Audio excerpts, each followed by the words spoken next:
Grab your big book, your pen, your highlighter, and notepad and get ready to hear and apply some of the solution from the Big Book of Alcoholics Anonymous through the experience, strength, and hope of Nikki M. To have a question addressed in a future episode of Noodle It Out with Nikki, please send an email to noodlewithnikki@gmail.com, and Nikki is spelled with 2 Ks. To get a more interactive experience with Nikki as she noodles out life and recovery questions using the Big Book of Alcoholics Anonymous, you can get a link to her weekly Noodle It Out with Nikki meeting held live on Zoom every Monday morning at 9 o'clock Eastern Time. The information to that meeting is in the show notes of this podcast.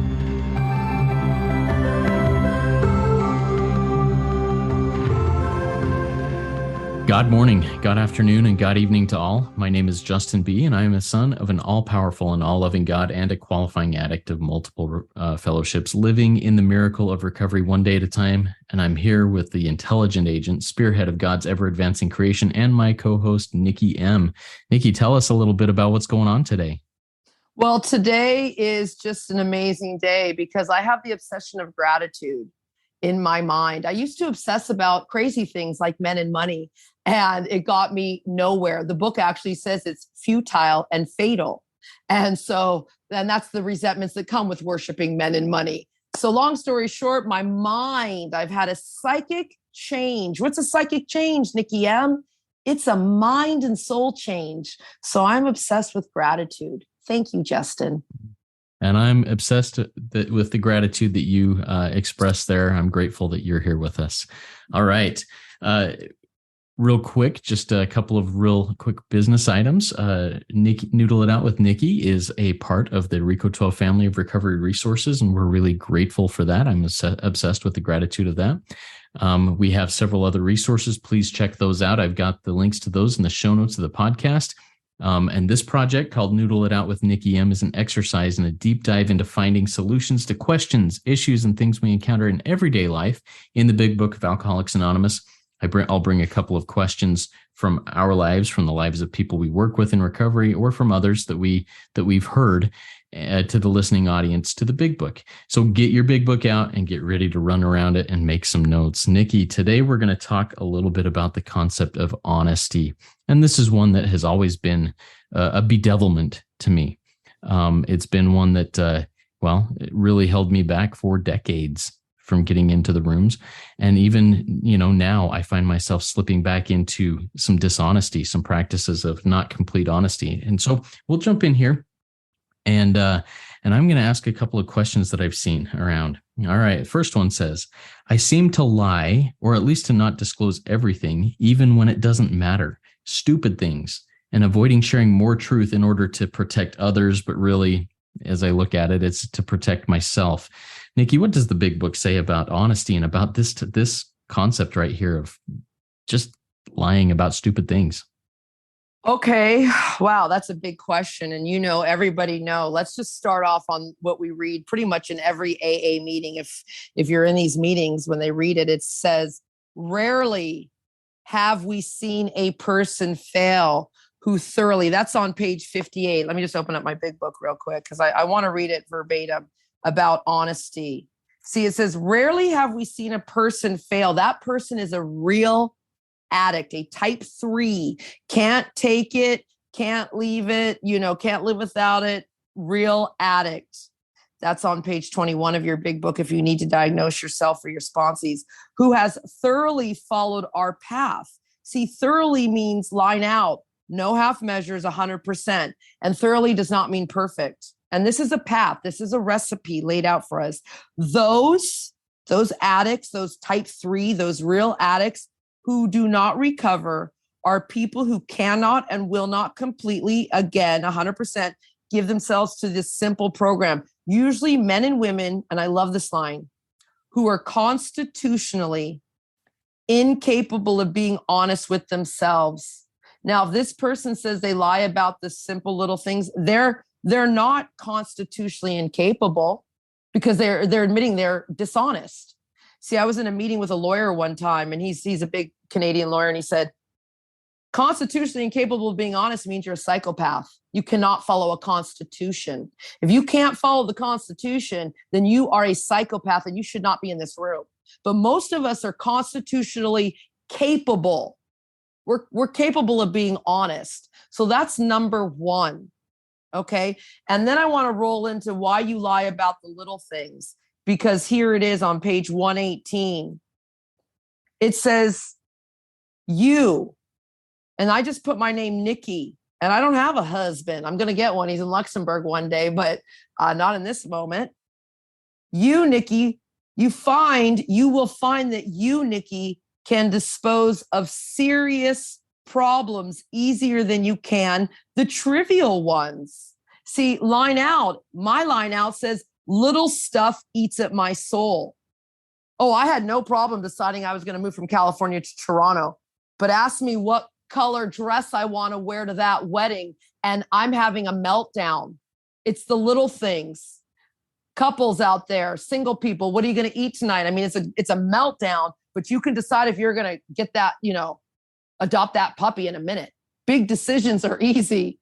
Little stuff eats at your soul. So now let's go even deeper, everybody, on our deep dive today. People pleasing is dishonest, Justin.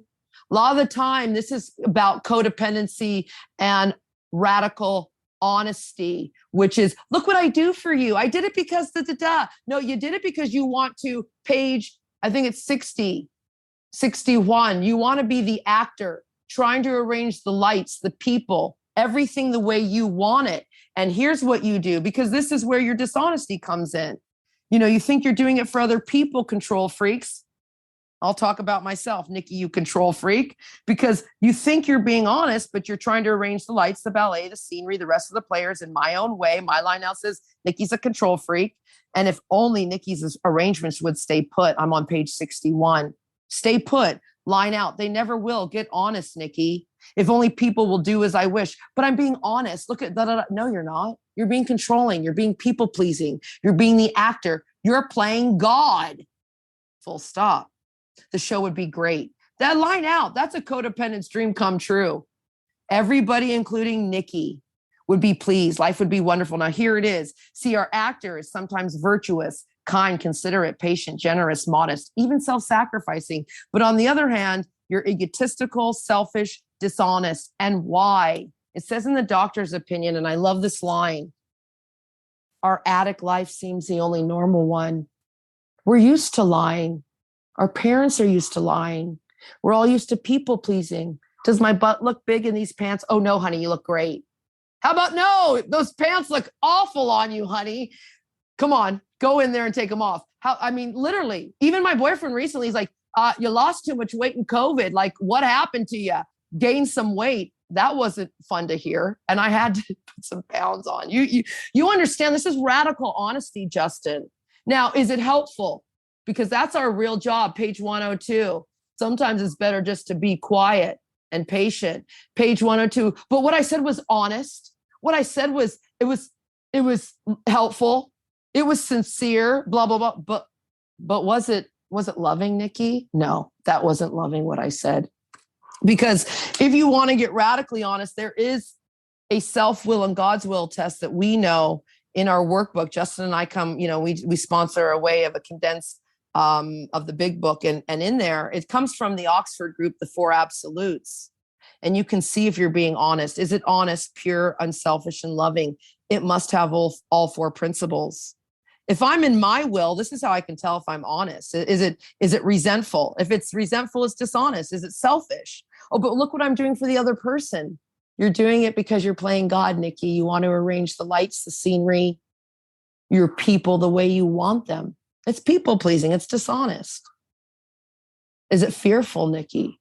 A lot of the time, this dishonesty comes from fear because we forgot, as Justin likes to introduce me and himself, we are intelligent agents, spearheads of God's ever-advancing creation. What can touch us? If I work for the creator of the universe and nothing happens in God's world by mistake and everything's exactly the way it's supposed to be, let's get radically honest here. I just need to serve with a good, loving attitude, never perfect, just progressing along spiritual lines. That's a big breath, eh? Yeah. You said, hey, is it helpful? Is it loving? Is it kind? Is it these things? So often, in my own life, I feel like I withhold from being completely honest in things that probably really matter and need to be honest about, because I think, oh, if I say that, I'm going to hurt that person. And so I make the justification, or as my sponsor Sean says, the Justinification of saying, you know what, I'm not going to hurt that person. I'm just going to keep this a secret. Well, how do I differentiate the true from the false there? How do I differentiate, hey, I'm not going to say that because it's hurtful, versus I'm not going to say that because I'm justifying protecting myself? How do I see that? Okay, well, then that's a wonderful question. And here it is. It's really a step 5 instruction. And here it is. You have to talk to the right person. Like, are you talking to someone who can handle honesty? Because remember what the big book says on page 125. We addicts are sensitive people. It takes a long time to outgrow this serious handicap. The book is calling being sensitive a serious handicap. So we got to be armed with the facts. Page 18. Page just 18 says armed with the facts. So am I talking to the right person? See, Justin, I can get radically honest with you, but I can't get radically honest with my own brother because he's not the right person. So I have restraint of tongue. I see where I can be helpful. That's on page, what page are we going to now? It's page 72. This is perhaps difficult discussing our defects. How about line out the truth with another person? My line out says, not if you pick the right person, Nikki, to be honest with. I have to pick the right person. Why am I going to my untreated Al-Anon mom to tell her my fears? That's just throwing gasoline on a fire. But I can go to Justin. I can go to my sponsor. I can go to my sponsees, and they can bring me back into the great reality. And then it says right here, Justin, I have to think well before I choose the person or persons with whom to take an intimate and confidential step. Oh, Nikki, that's for a step 5 meeting, or that's for a step 5 instruction. These are life instructions, people. We live these instructions every day, God's people. So I have to think well before Nikki opens her mouth. I'll use some experience, strength, and help here. I have a friend here from America, and I had to say something to her. I was just honest. It was like, this is not working for you. It was like, and I thought, we're both in program. She didn't ask for it, but I'm her friend. And I can see where this is not going to work out well for her. So I gave it. Now, did I step on toes? I don't know. But she also gets me because we're both in program. We both speak big book. She got me. I got her. Nobody had hurt feelings because we're speaking big book language. Am I going to approach my untreated sister this way? Who's a normie? As Cameron likes to go, a muggle, as our friend Sean B, a muggle, a normal people. I'm not going to go to the normies with this thing. I'm going to have restraint of tongue. I'm going to think, is this helpful what I'm saying? How honest can I be with this person? Does that make sense? Hey, my daughter, I can be honest to a certain point. And then how do I get real honest? I speak from I statements, everybody. Remember, we share, where does it say that, Nikki? It says it on page 29 of our big book. See, it says right here. Further on, page 29, clear-cut instructions are given how we recovered.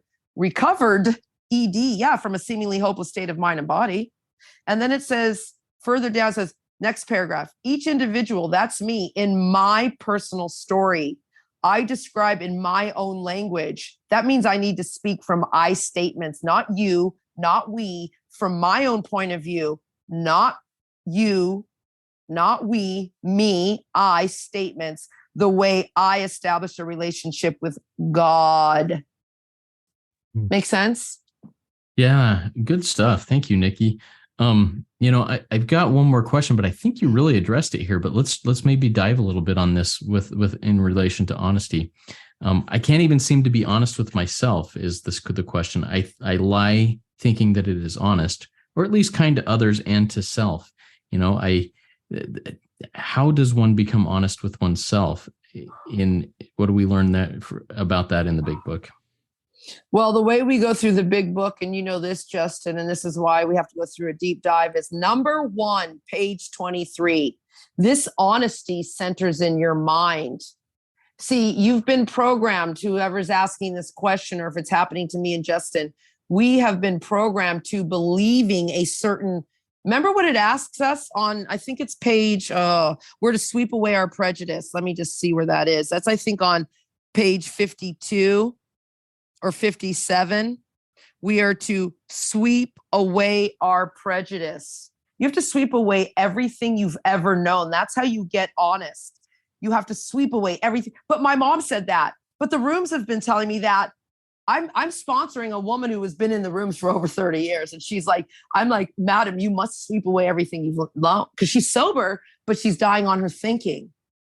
So you've got to, how do you get honest? Like, you've got to sweep away everything you've ever known. Right. And then you've got, it says, how do you think honestly? Okay. Well, you've got to admit, here it is. It's a step 1 problem. You've got to admit that you're powerless over your thinking. See, your thinking's all messed up. Not just your drinking, not just your eating, not just your scrolling, not just your hoarding and all those all vile things that I can't mention on the camera and on the channel. Here it is. Our thinking. We want our thought life placed on a higher plane when our thinking is cleared of wrong motives. How do I clear my wrong motives? Every day, I admit I'm powerless over my thinking. Nikki, what do you mean I can't think again? What does the book say? Well, the book says I have to quit playing God. Number 1, there you go. What else does it say? Well, it says I have to smash the idea that I'm like other people, page 30. Then you need to smash the idea like that you're like anybody other, like anyone else. Other people can think freely. We don't. Then what do I think? You think God thoughts. And they're all over the pages in your big book. You think that you are touching a source of power that can give you an honest answer, which is, we just said it and Justin said it. If you have to, and this is Bob D out of Las Vegas. Maybe Bob D's hearing this. This is you, dude. If you have to justify, rationalize, or explain anything, no, you are wrong, because you never have to justify, rationalize, or explain what is right. What does that look like? Nikki, why can't you come? I said, I can't come. Full stop. No, blah, blah, blah, blah, blah. No. Why, Nikki? I said, no. No's a full answer. I mean, it's that simple. Who cares if they're going to get all upset? I am not responsible for how you feel. I stopped doing that a long time ago. That's people pleasing. How you receive what I say, speak, and here it is. Well, Nikki, you offend a lot of people. Well, then guess what, friend? I'm yeast to your bread. Here's the instruction. On page 133, Nikki offended me. Well, when trouble comes, if trouble comes, page 133 says if. Cross out if, put when trouble comes. Nikki offended me. My boss offended me. My prime minister offended me. What am I to do when trouble comes? I'm to cheerfully capitalize on it. Thank you. My prime minister's yeast to my bread. How could I practice restraint of tongue by not going on social media and offending the entire nation? Or better yet, getting arrested. You understand? Like, here's an opportunity to practice restraint of tongue. Here's an opportunity to go, Nikki's a sick person. This is my course. God saved me from being angry. How can I be helpful to Nikki, this sick person? Right? Like, this is getting radical. How can I be helpful to her? Your will, God, not mine, be done. Well, let's see. I can pray for Nikki and her potty mouth. I can maybe try and understand Nikki. Why does Nikki say these things? Why does Nikki do these things? Right? And then I can stop complaining. Page 417. We always go there about Nikki. I don't know better than God. God created Nikki the way God wants Nikki to be. Quit playing God. Does that make that? I'm always like, does that make sense? My friend again, who's staying with me, goes, Nikki, you say that too much. I'm like, I do. Thank you for bringing that to my attention and getting honest. Yeah, and it does make sense, and you do say it a lot, but I think it's good for me to reflect and say, does that make sense? And if it doesn't quite make sense, how do I need to look at it to make sense? So, yeah, very good. Any other final thoughts on honesty before we close this down today? Well, I mean, if you get radically honest, and I want to take this to the promise, let's just do a final thought on the promise. It's on page 87, everybody, and we'll read it slowly so we can all know this comes true. I mean, I'm smiling. You can't see me, but I'm a woman who, I wanted to kill myself and kill my lover, and I have everything you can imagine. And I thought I needed the gifts and the money and the fame and the fortune of everybody to make a difference, but I don't. I just need, apparently, Justin B in his podcast right now. So here it is on page 87. What used to be the hunch or the occasional inspiration. See, it used to be a hunch for me to tell the truth. You understand, this is radical. It used to be the occasional inspiration to tell the God's honest truth. This gradually becomes a working part of my mind. My line out says second nature. Everybody, that's a step 11 promise. See, I am still inexperienced, and I just made conscious contact with God. So it's not probable that I'm going to be inspired. How about this? It's not probable, Justin, that I'm going to be honest at all times, right? Because it says, I just made conscious contact with God. But Nikki, you're 49, you're almost 50. Yeah, and I've been living like a child for many years. Children lie. Adults don't. And if Nikki thinks I'm going to be honest at all times, I'm going to pay for this presumption in all sorts of absurd actions. My line out says acting out an obsessive thinking and comparing. I'll compare myself to other people, which is crazy, absurd actions and thoughts and ideas. And you don't want to know my actions because I don't want to mention them I don't need to share my fist step with you people. The rooms are dangerous and I don't need judgment. I'm just awful when I'm not with God. Nevertheless, here's another promise, everybody, and we'll end here.